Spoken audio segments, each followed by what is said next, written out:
साजिद नाडियादवाला. मी खरं सांगायचं म्हणजे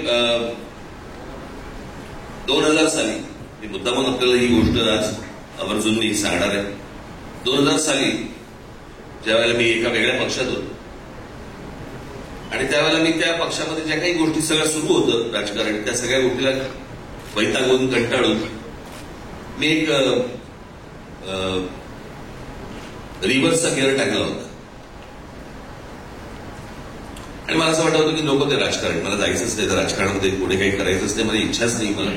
आणि मला असते काहीतरी गोंधळ बिंदळ म्हणून मला काही करायचं नाही, मी राजकारण हळूहळू सोडून देतो, मला कुठे धक्के द्यायचे नव्हते, काही करायचं नव्हतं. त्यावेळेला मी साजिद नाडियादवाला आणि मी आम्ही अनेक तास भेटायचो, बोलायचो. आपल्याला फिल्म प्रोडक्शन कंपनी सुरू करायची, आपल्याला मला फिल्म सुरू करायची, मला फिल्म प्रोड्यूस करायची वगैरे वगैरे. एके दिवशी मी पुन्हा राजकारणामध्ये वळण्याचं कारण हे साजिद नाडियादवाला आहेत.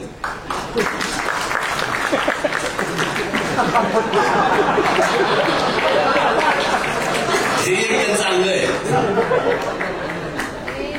नाही, त्यांनी मला फक्त एकच गोष्ट सांगितली कि राज भाई, मैं प्रोड्यूसर हूं, प्रोड्यूसर किस तरह से काम करता है मुझे मालूम है, क्या क्या करना पड़ता है मुझे मालूम है.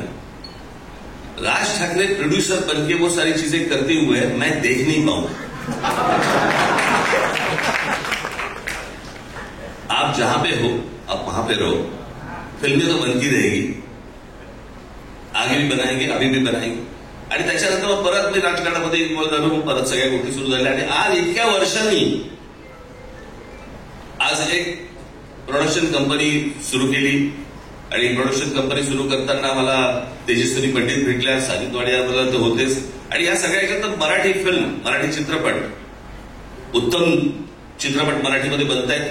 परंतु ज्या प्रकारचे इतर रिजनल फिल्म्स ज्या प्रकारच्या उठावतार दिसत आहेत, त्या प्रकारे आपल्याला मराठी फिल्म देखील मोठी करणं, मोठी बनवणं ही गरजेची आहे, आवश्यक आहे असं आम्हाला सगळ्यांनाच वाटत होतं. आणि त्याच्यामधनं ही एक नंबर असं चित्रपट आज उभा राहिला.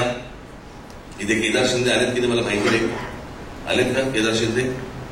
परंतु मी त्यांचे देखील आभार मानेन, कारण एक नंबर हे टायटल त्यांनी दिलं, त्यांनी सांगितलं की हे त्या टायटल असावं. आज इथे या टीममध्ये काम करणारे सगळ्यांनीच मेहनत घेतली. आज अजय अतुल इथे आहेत. अजय अतुल यांच्याबद्दल मी आता काय सांग, किती वर्ष आपण एकत्र काम करतोय, त्याला काय अजय आणि अतुल यांना मी असं म्हटलं की ताक पण कळते आणि ताडी पण कळते. म्हणजे चांगलं चांगलं करायचं गाणं का झिंगवाला करायचं गाणं, दोन्ही गोष्टी त्याला पटकन कळतात. त्याच्यामुळे माझे अनेक वर्षापासून जे मित्र आहेत ते आज या प्रोडक्शन कंपनीचे ते देखील एक साथीदार आहेत.